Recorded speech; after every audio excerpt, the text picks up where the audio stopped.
Meu nome é Ramon Andrade, sou artista visual e grafiteiro, né? Grafiteiro desde o começo, me descobri artista nessa caminhada. E hoje a gente tá aqui para falar um pouco dessa trajetória artística, né? Ano passado completou 10 anos, então assim é um marco para mim esse momento, né? De poder me ver e de ver todo esse processo de construção artística nesses 10 anos.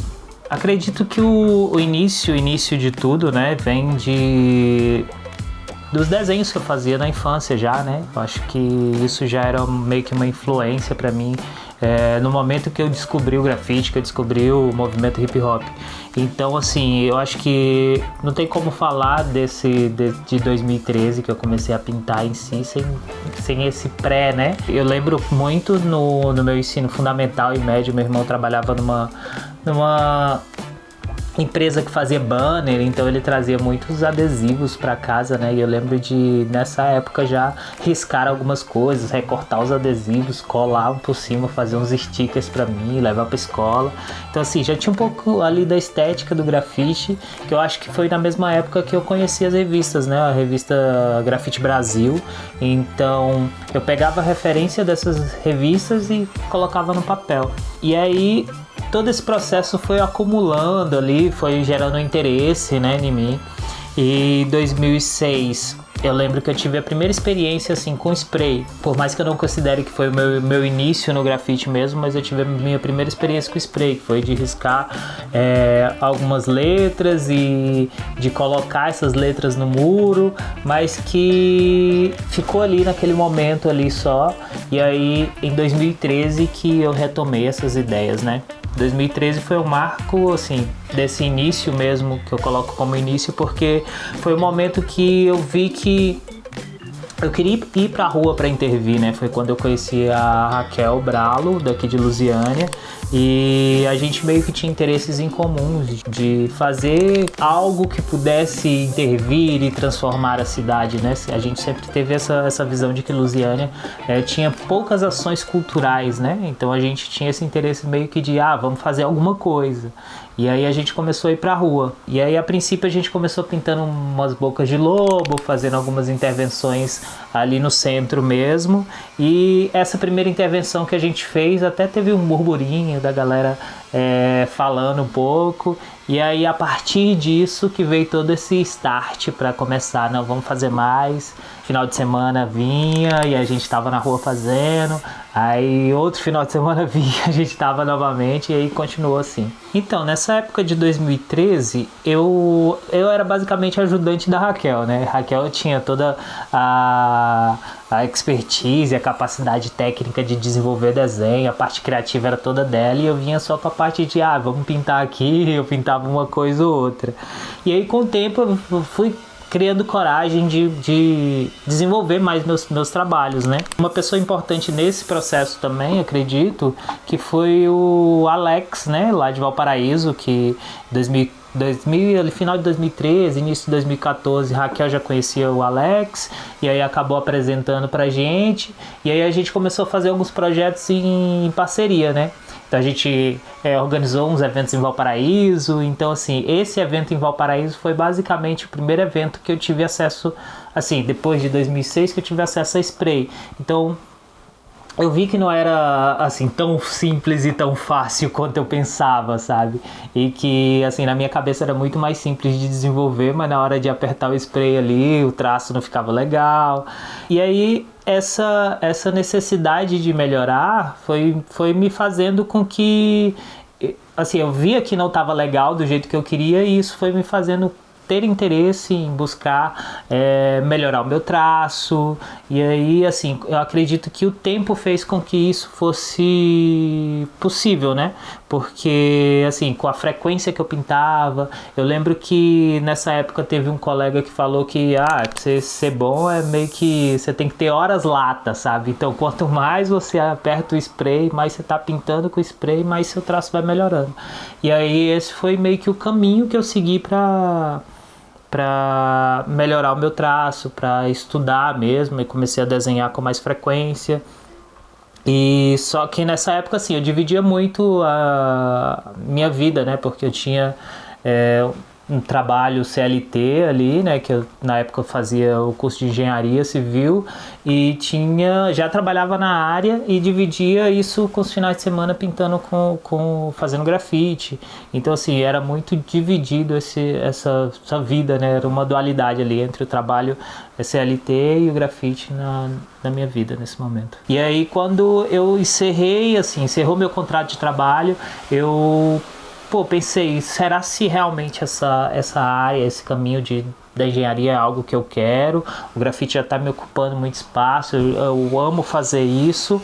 Será se não seria o momento de parar, pensar e recalcular a rota da vida? E aí foi o momento que, 2015 para 2016, eu decidi trancar a faculdade que eu estava fazendo e voltar a estudar pro vestibular, né, para tentar um curso de artes, que aí eu já tinha a perspectiva de que, beleza, eu melhorei meu traço até aqui, mas eu preciso beber de outras fontes, compreender o que eu posso fazer a partir disso, e eu acho que o curso de artes vai me dar esse norte, ou pelo menos vai abrir portas para outros caminhos. E aí, 2016, aí fiquei 2016, 17, 18 passei no vestibular. E aí foi daí que eu segui o caminho de fazer artes visuais. E aí nesse período de 2013 até ali 2017 eu ainda era só grafiteiro, né? A pessoa, é artista? Não, artista não. Nunca fui artista, sou grafiteiro.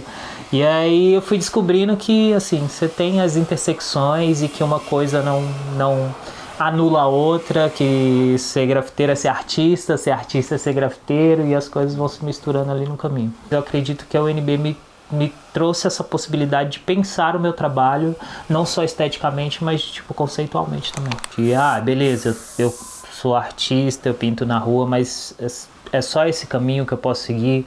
Aí consegui compreender outras técnicas de, beleza, eu vou fazer gravura. Aí peguei aula de pintura, desenho em si, de compreender poética dos meus trabalhos, de começar a pensar nas coisas que eu estou fazendo, não só tipo esteticamente, mas pensar no conceito dos meus trabalhos. E eu acho que isso foi que tornou o meu trabalho mais maduro, sabe? 2013 para 2014, comecei com a Raquel, inclusive a gente está voltando agora, que é o CRI, né? Que é Criação, que é Cultura de Rua Inspiração, que era meio que um coletivo. Começou eu e a Raquel, aí veio o Alex, depois veio o Gaki e agora por último entrou a Natália, né? E aí, já nesse começo a gente já fazia umas oficinas em escolas públicas, né? Que era basicamente a gente falava do grafite, de toda a história, né, do grafite, e depois fazia uma parte prática de desenho com os alunos. Depois a gente pegava esses alunos e ia para o muro para pintar, de fato, né? E eu acho que isso veio acumulando essas ações, né, do decorrer do tempo. A gente já fez também para a terceira idade, foi um rolê bem da hora, e que muitas vezes são ações sociais mesmo, né? Mas com essas ações sociais começou a surgir outros projetos que tinham remuneração. Inclusive, assim, eu já fiz oficina para o Sesc, né? Tanto Sesc Tocantins quanto Sesc Goiás. Fiz uma oficina de arte para a galera da Chevrolet. Então, assim, dessas oficinas que eu fazia em escola, foi surgindo essas possibilidades também de fazer em outros espaços. Sempre que você está na rua pintando, aparece alguém, eu queria pintar a parede do lado do meu bar, da minha casa, não sei o quê.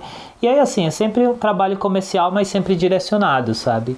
E aí, no começo eu fazia bastante isso, ainda com medo, com receio, às vezes sem remuneração, mas por troca de material, que esse material me facilitava de ir pra rua pintar. Então, eu fui vendo um caminho ali, né? Às vezes fazia o que o cliente quer, sei lá. Eu não tinha uma identidade definida dos meus trabalhos, mas o cliente me pedia, eu quero fazer tal coisa, você faz pra mim? Faço, beleza, ganhava um dinheiro. E aí, só que com o tempo eu fui vendo que existem trabalhos que não necessariamente o meu trampo encaixa, sabe? Porque o cliente quer algo assim, muito específico, quer que eu reproduza sei lá, uma arte da internet, alguma coisa assim.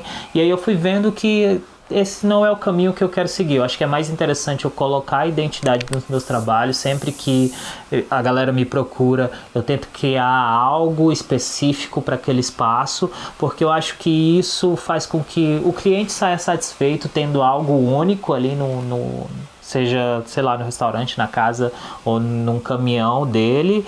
E para mim é muito mais interessante para divulgar os meus trabalhos e a galera ver que todos eles meio que têm uma identidade, têm um traço específico. Eu acho que o grafite, ele me permitiu diversas coisas, né? E eu acho que me permitiu até o fato de sonhar mesmo, né? Porque assim, você falou desse rolê de pintar fora do país, então assim, era algo inalcançável, assim, nunca foi um negócio que eu pensava, nossa, tão simples, tão fácil de se fazer, né? Então acho que o grafite, ele me permitiu isso, a partir do momento que, sei lá, 2015 ali, que eu comecei a ir para eventos de grafite fora aqui do estado, né? E também assim, tem uma validação desses trabalhos que eu vinha fazendo, né? Tipo assim, você quando vai participar de eventos fora, seja fora do país ou fora do estado, você precisa mandar o seu trabalho para que outras pessoas avaliem ele. Então, é meio que uma chancela, e tipo assim, você ser selecionado é meio que uma chancela. Pô, tem alguém achando meu trabalho legal, sabe? Isso vai fazendo com que você sinta mais força ali naquele trabalho e que ele comece a alcançar outras pessoas. E aí, assim, o grafite me permitiu, sei lá, visitar meio país hoje. Tive a oportunidade de 2018 ir para o Chile, 2022 eu fui para Colômbia agora, e aí teve alguns outros eventos que eu queria ter ido, né, que eu passei, mas que, tipo, a falta de recurso acabou não permitindo, tipo México em 2021, se não me engano. 2018 passei para um evento na Dinamarca também, que não deu certo para ir. E aí, assim, você vai vendo que realmente o trabalho tem uma força ali e que isso faz com que cada dia mais eu tenha interesse em continuar fazendo. Cara, assim, ainda tem muita coisa que eu quero fazer, sabe? Por mais que eu acho que, assim, pra mim, talvez um ápice dentro do rolê de rua é pintar uma empena. Então é algo que eu ainda tenho vontade de fazer, que provavelmente eu espero que aconteça nos próximos anos. E que, assim, vou correndo ali, tentando uma coisinha aqui, outra ali, né? E vai surgindo oportunidade. E aí tem outros caminhos, tem o rolê de galeria que eu quero começar a ocupar também. Tem, por mais que eu já tenha ido fui para 2 países aqui da América do Sul, eu tenho vontade de ir para a Europa para pintar alguma coisa na Europa, que eu acho que, assim, querendo ou não, traz um status a mais ali, que eu acho que seria interessante para minha carreira, e eu acho que seria basicamente isso para os próximos anos. Eu acho que o rolê é fazer, a princípio, assim, faça sem pensar muito vai conciliando as coisas, vai fazendo o grafite, vai descobrindo se realmente é esse o rolê que você gosta, porque eu acho que assim, não tem jeito, em algum momento o grafite vai te pegar assim e, cara, eu não consigo ficar, sei lá, um mês, 2 semanas sem pintar. E aí, quando chegar nesse momento, você vai criando outras rotas a partir disso que você já tem, mas a princípio, vai pra rua, pinte, produza e faça sem pensar muito nas perspectivas futuras. Faça no agora ali a sua produção, e aí depois que você começar a ver que realmente é isso que você quer, aí você toca pra frente.